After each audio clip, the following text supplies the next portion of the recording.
Lana Mears is my name. My twin sister Karen is 7 minutes younger than me, and I am 28 years old. This is our tale. Life can take unexpected turns at times. In our situation, it began when we were little. Our lives were molded by the unseen influence of our parents' partiality. Despite being identical twins, our appearances are very different and we are fraternal. Whereas Karen has double eyelids like our mother and wide-open eyes, I have single eyelids and narrow eyes like our father. She boasts that when she was a baby, she modeled for a local photo studio, and it's true that she was so adorable that our parents showered her with affection. My first memory dates back to a birthday present I received when I was 5 years old. Our parents made me give Karen the treasured teddy bear I inherited from our grandmother. We had just begun at a new kindergarten at the time. Our parents convinced the principal to put us in the same class because they believed it would make us feel safer. In his typical role as a sales manager, my father was an expert at persuasion. The principal finally conceded. No one could have predicted how drastically this choice would change our destiny. Our 5th birthday fell a few weeks after we began kindergarten. Each of us received a teddy bear from our grandmother. Karen's was white, and mine was brown. Although they were both cute, Karen poured chocolate ice cream on hers right away. Karen's teddy bear got filthy, Lana. "Why don't you switch yours with hers?" my mother asked in a friendly tone, but I could tell she was giving me a directive. "You're correct, Lana." With his customary sternness, my father said, "It's only normal for you to sacrifice something for your younger sister because you're the older sister." I was hesitant because Karen was sobbing loudly and it was a priceless present from my grandmother. I sensed our parents looking at me accusingly. Finally, I dropped the teddy bear. Something definitely changed when I saw Karen's smile and our parents' relieved looks. Since then, an invisible boundary was drawn in our family. Karen became the cherished child, and I became the enduring child. This role became more solidified as we grew older. In kindergarten, Karen quickly became popular. Her bright, sociable nature made her adept at making everyone laugh. Meanwhile, I was quiet and introverted. I loved drawing, and art time was my favorite. One day, a drawing of mine won first place in a school competition. The teacher called my parents to share the good news. That day, I eagerly awaited my parents' reaction. "Lana, I heard you won first place in the drawing contest. That's wonderful." My mother's voice contained a mix of surprise and joy, but it didn't last long. "But Karen is upset. She wanted a prize, too." My father looked at me sternly. "Lana, you are the older sister. You should think more about Karen. Don't do things that make her sad." I was dumbfounded. Was I not even allowed to be happy about my own achievements? From that day, I began to hide my talents and successes. I learned that staying unnoticed and remaining in Karen's shadow was the secret to keeping peace in the family. When we started elementary school, the differences became even more pronounced. Karen was elected class representative and served as the leader of the cheer squad at the sports festival. Our parents always proudly talked about Karen's achievements. "Our Karen is trusted by everyone in her class. Even the teachers rely on her." My mother's voice always carried a boastful tone. Meanwhile, my grades were among the top of the class, but even showing my report card only elicited a lukewarm response from my parents. "Well, Lana is as usual," that was all. One day, our teacher called home. I had ranked first in the state in a national mock exam. My parents were momentarily pleased, but soon they began worrying about Karen. How did Karen do? Upon hearing the teacher's answer, my father's face clouded over. "Lana, you should help Karen more. She's your sister after all." From that day on, I was told to oversee Karen's studies, but Karen showed no interest at all. What's the use of studying? "I'm going to be a celebrity in the future," she declared, striking a pose in front of the mirror. Our parents watched her and smiled kindly. Absolutely, Karen will definitely become a star. My mother's voice was filled with admiration and expectation. As we entered middle school, Karen began to seriously pursue a modeling career. She passed an audition for a local magazine and started to appear in it occasionally. Our parents were thrilled and distributed Karen's photos to all our relatives. I continued to excel academically and was highly regarded by my teachers, but at home, I remained in the background. Our parents' conversations always revolved around Karen. I was only mentioned when comparing me to Karen. Lana is plain compared to Karen, but she's good at studying, so her future is secure. I heard such conversations over and over again. When we entered high school, the gap widened even more. Karen became a cheerleader and attracted attention throughout the school. I focused on my studies and even became the student council president. However, our parents' interest was solely directed towards Karen's cheerleading competitions. Lana, aren't you going to watch Karen's game? My mother's voice always had a hint of reproach.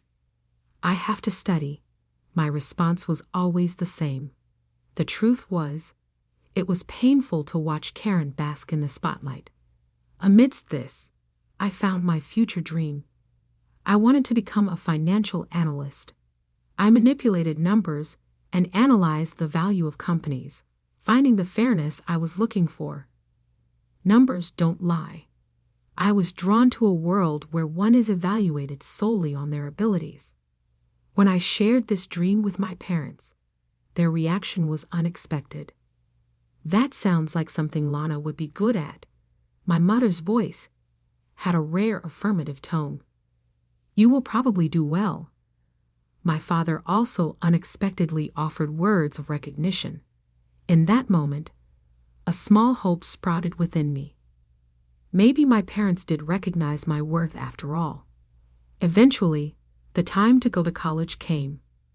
I attended a prestigious university out of state on a scholarship. I planned to study financial expertise in the economics department.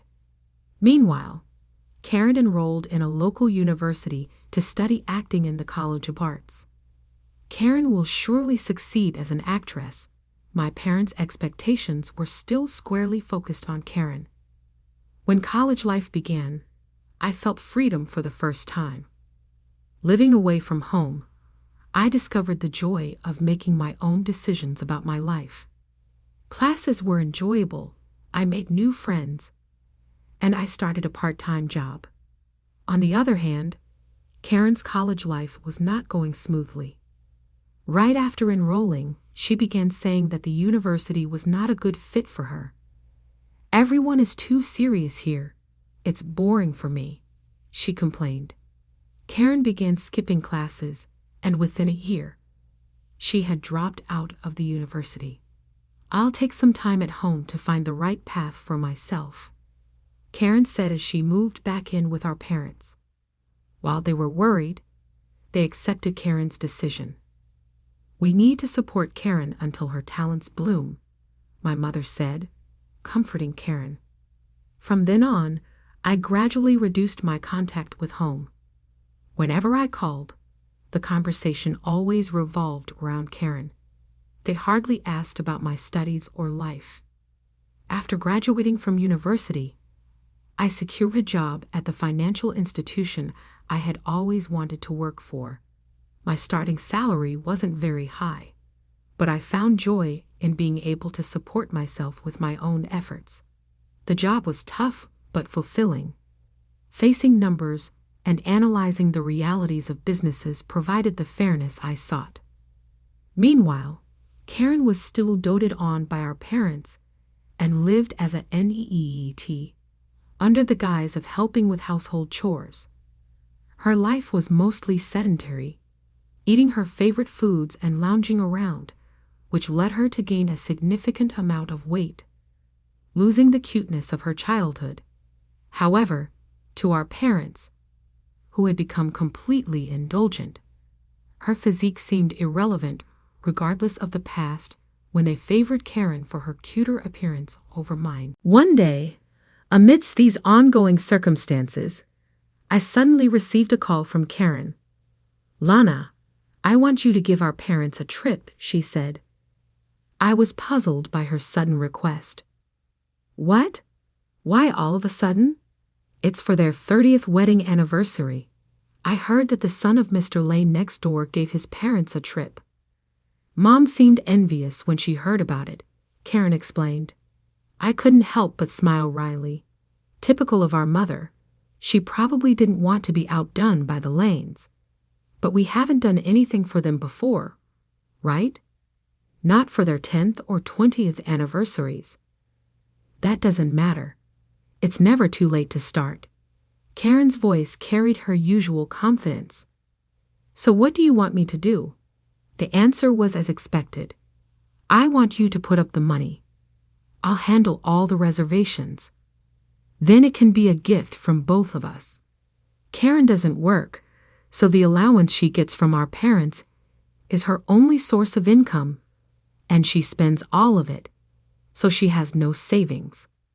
For a moment, I thought about refusing, but the complex feelings I had for our parents swayed my heart. Indeed, they favored Karen over me, but still, they raised me. Perhaps I should do at least the minimum to honor them. "Okay, I'll set the budget, but I'll leave the rest to you." Karen happily hung up. Afterward, I got caught up in work and completely forgot about the trip for our parents. Then 2 weeks later, suddenly, I received the news. Our parents had died in a traffic accident while on their trip. I never wanted such a farewell, and I regret contributing financially. Karen repeatedly blamed me for the tragedy. While listening to her cry and scream over the phone, I was oddly calm.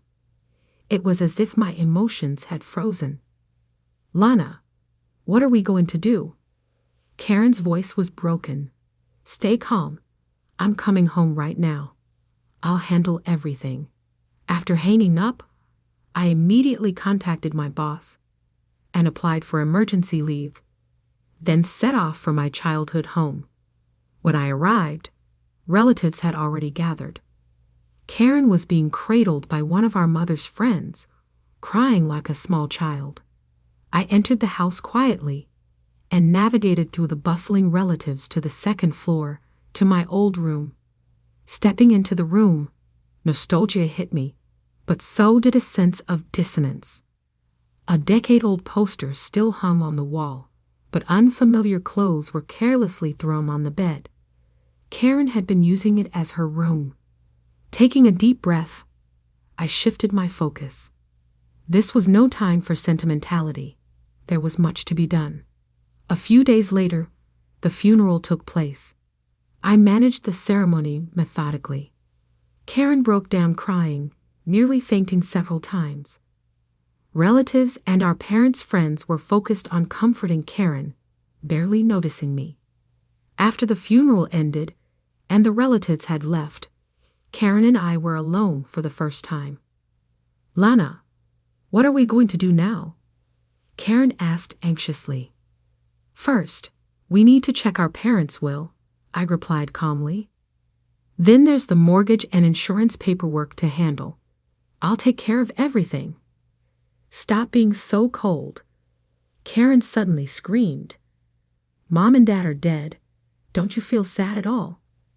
It's because of the unnecessary thing you did that Mom and Dad died. Take responsibility for it." Responsibility? Am I not doing enough handling all the funeral preparations alone? Could she possibly be referring to the future? At that moment, a chill ran through me. With our parents gone, Karen might intend to depend on me from now on. I was momentarily at a loss for words. True, I hadn't shed a single tear, but getting emotional won't solve anything. "We need to deal with reality now," I said quietly. Karen stormed out of the room angrily. The next day, I found the will in Dad's study. It contained something shocking.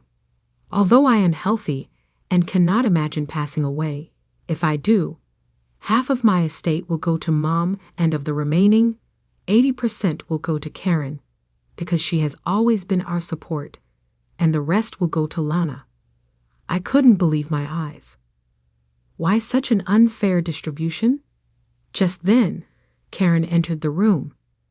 What are you looking at? I handed her the will silently. As she read it, her expression brightened.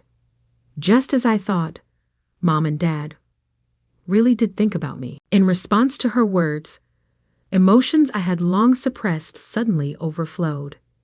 Thinking about you, Karen. You need to wake up. Our parents coddled you so much that you've become an adult who can't do anything on your own. Karen looked shocked. What? Why would you say something so mean? Are you jealous? Jealous? Don't make me laugh, I scoffed. I've carved out my life with my own efforts. Meanwhile, you've lived off our parents, even at 28. Even this distribution of the inheritance is probably because they knew you couldn't manage on your own. That's cruel. Karen's eyes welled up with tears. Are you really my sister? Her words deeply hurt me. Without a pause, Karen continued, You're going to live on your own anyway, so just renounce the inheritance. I have no intention of working. I need it for my living expenses. Now that Mom is gone, I should inherit everything. You have a job, so you don't need the inheritance, right? And by the way, it wasn't a gift from both of us. If you hadn't contributed money, I wouldn't have been able to book it, and Mom and Dad wouldn't have gone on that trip. I'm not giving you a single dollar. I was shaken, but I tried to remain composed. We are related by blood, but we have nothing else in common. Do whatever you want with the inheritance. I'm going back to my own life. If I renounce the inheritance, I will never, under any circumstances, take care of you again. If you're okay with that, then I'll renounce it. Saying this, I left the room. The following weeks felt like a nightmare, handling the inheritance process, sorting out the house, confirming our parents' debts. I had to do it all alone. As I was nearing the completion of these tasks, nearly 3 months had passed. Karen's call came as a surprise. Did you know we're not getting any inheritance money? And there's no life insurance payout either. Dad was driving under the influence, I explained succinctly. So what? Karen seemed unable to grasp the significance. What she didn't understand was that our parents had driven to their vacation destination in their own car, and the police investigation revealed that our father had stopped at a distillery along the way. Despite tasting a significant amount of alcohol, he had continued to drive. Dad always thought that as long as his actions didn't get exposed, they weren't wrong. He indulged himself with the belief that everything was fine as long as he wasn't caught, and no accidents occurred. A dangerous overconfidence. This accident was entirely Dad's fault, but as his daughter, I felt conflicted. But that's all in the past now. In cases of drunk driving, there are clauses that exempt the insurance company from paying out because it's considered a preventable reckless act. Therefore, not only life insurance, but also collision damage waiver and vehicle insurance payments were not applicable. After I explained this carefully, Karen shrieked in disbelief. She had assumed a substantial insurance payout was assured and was visibly shocked to learn otherwise. Originally, the beneficiary of the insurance was not me, but Karen, who was the favored child. This doesn't concern me, and what's this compensation about? She demanded further. It's because he hit a utility pole in the self-induced accident, I explained.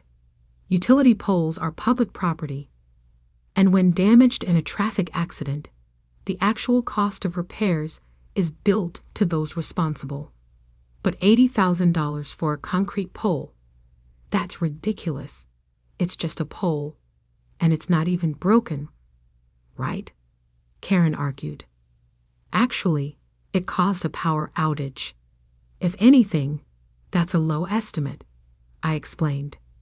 Not only had the pole been damaged, but the power lines were severed, causing a major hotel and several residences downstream to lose electricity. Upon hearing this, Karen became hysterical. That's a lie. It must be a lie, she screamed. Lana, you must have hidden it all, trying to steal the inheritance from me. I shook my head in disbelief. Karen, face the reality. Our parents were drowning in debt. They kept borrowing more to support your extravagant lifestyle. Karen broke down crying. So what am I supposed to do now? At that moment, I made my decision. I could no longer take care of Karen. She was 28 and needed to carve out her own path. Karen, listen, I said calmly. We need to go our separate ways.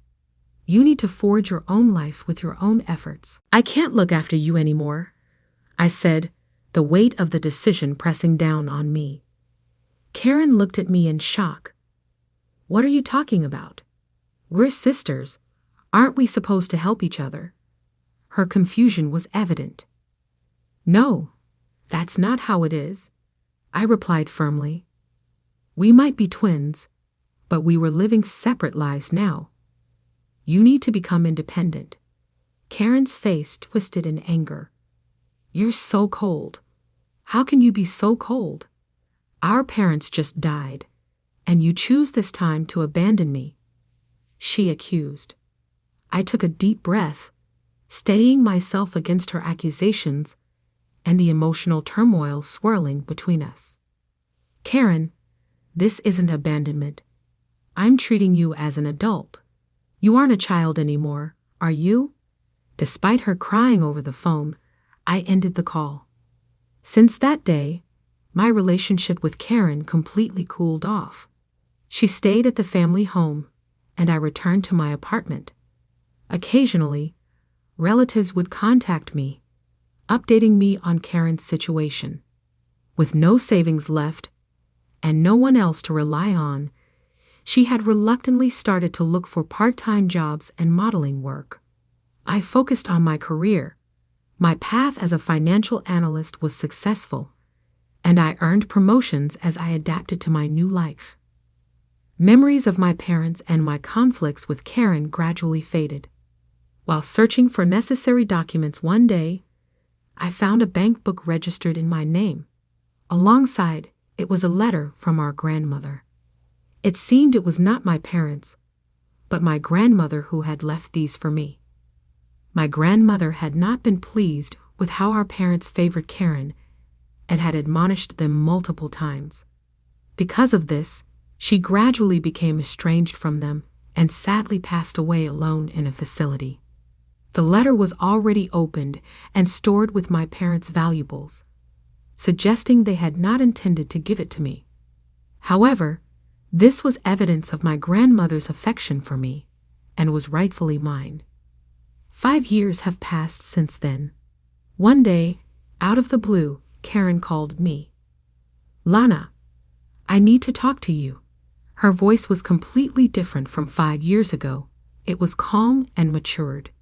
Is something wrong? I asked cautiously. I'm sorry. Karen's voice trembled. About everything 5 years ago. You were right. I finally realized that. I was speechless. In these 5 years, I've learned so much. The hardships of work, the importance of money, what it means to be independent. And I've come to understand your feelings too, Karen continued. Lana, you've been enduring all along because of my selfishness.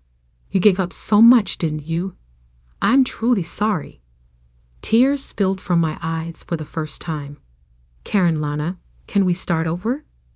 This time as real sisters. Something melted inside me at her words. Yes, we can. I smiled. let's start over. After we hung up, I stared out the window. The sky was clear and blue, hinting at a new beginning. This was the start of a new story for Karen and me, and a new chapter in our own lives as well. After overcoming years of conflict, perhaps we had finally become true sisters. What the future held was uncertain, but I knew I would never feel alone again. And for the first time, I truly felt happy. Months after reconciling with Karen, I made a significant decision. I resigned from the financial institution where I had worked for many years and decided to work independently as a financial planner. My decision was greatly influenced by my reconciliation with Karen. Through our conversations, I found an opportunity to reflect on my own life. Indeed, my work as a financial analyst was fulfilling. However, what I really wanted was to assist individuals in achieving their dreams and goals. "Lana, are you sure about this?" Karen asked worriedly. "You just got promoted." Then I smiled. "Yes, it's fine. I see this as an opportunity. I can use my experience to do what I really want to do." Karen thought for a moment, then smiled warmly. "I see. That's very like you, Lana. But let me know if there's anything I can help with." Her words warmed my heart. The old Karen would have been too overwhelmed with her own issues to offer such consideration. The first year of being independent was tougher than I had imagined. I struggled to find clients, and my income was unstable. Yet, facing each client individually and being able to support their lives brought me immense satisfaction. Then an astonishing request came my way. "Lana, do financial planners also consult with celebrities?" Karen asked with interest one day. "Yes, of course, but I don't have such high-profile clients," I replied jokingly. Karen hesitated a bit before saying, "Actually, I have a friend who's a young actress. She's recently become popular, but she's struggling with managing her money." I was surprised. "Really? But isn't she with a major agency?" Karen shook her head. "No, she's independent, so she has to handle all the little details herself."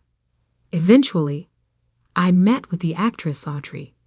She was indeed young and beautiful, but there was a weariness in her eyes.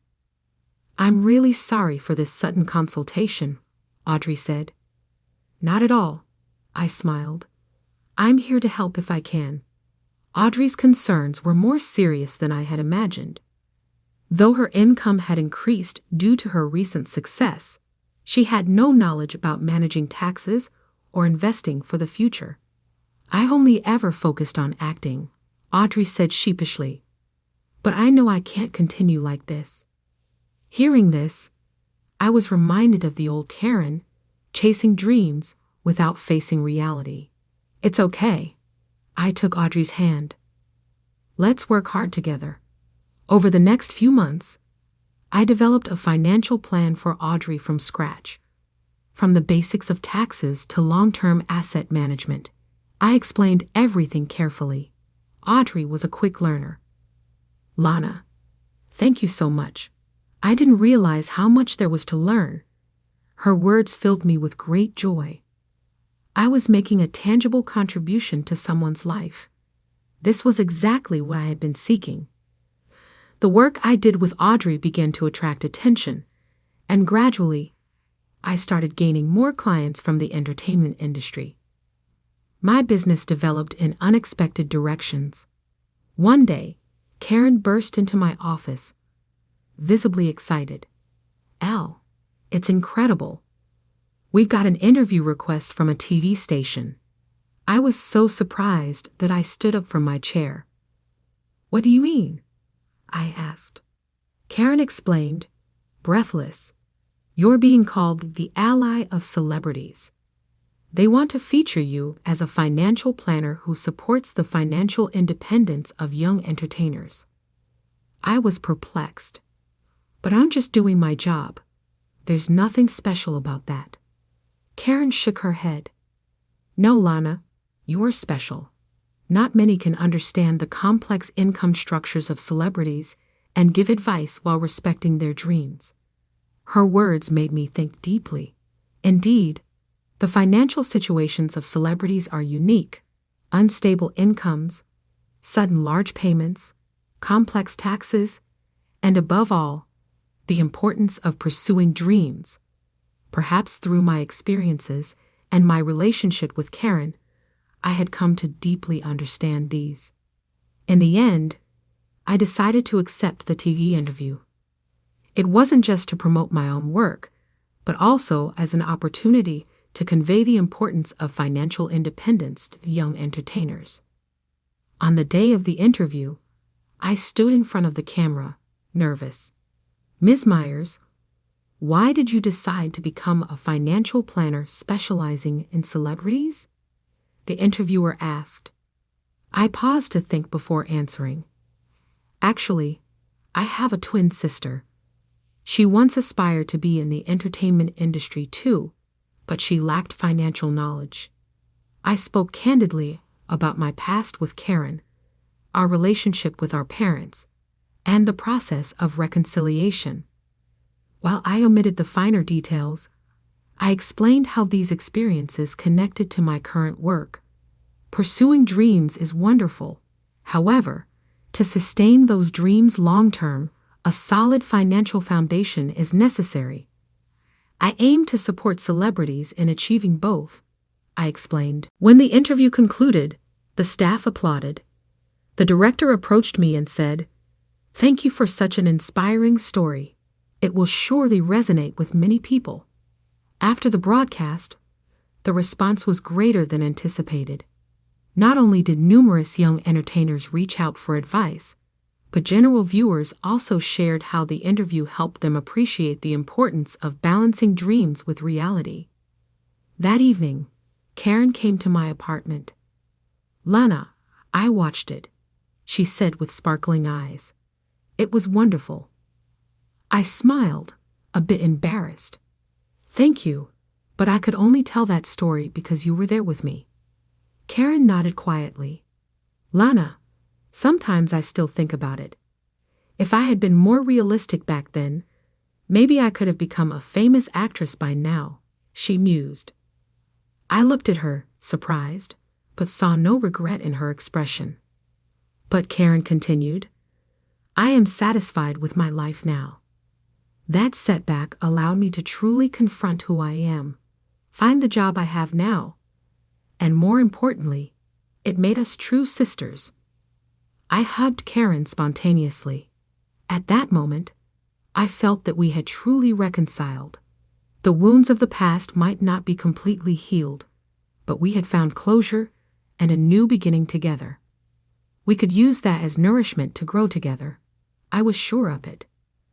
Looking outside the window, the full moon was shining brightly. Its light seemed to bless our new life.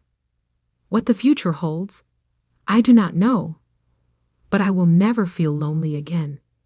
Having a sister who understands and supports me is enough to make me feel content. And I whispered from the bottom of my heart, "Thank you, Karen, and thank you, Mom and Dad." My feelings towards our parents are still complex, not fully reconciled, but it was because of them that I am who I am today. For the first time, I felt I could truly accept that fact. Bathed in the moonlight, Karen and I sat quietly together. A new morning awaits us,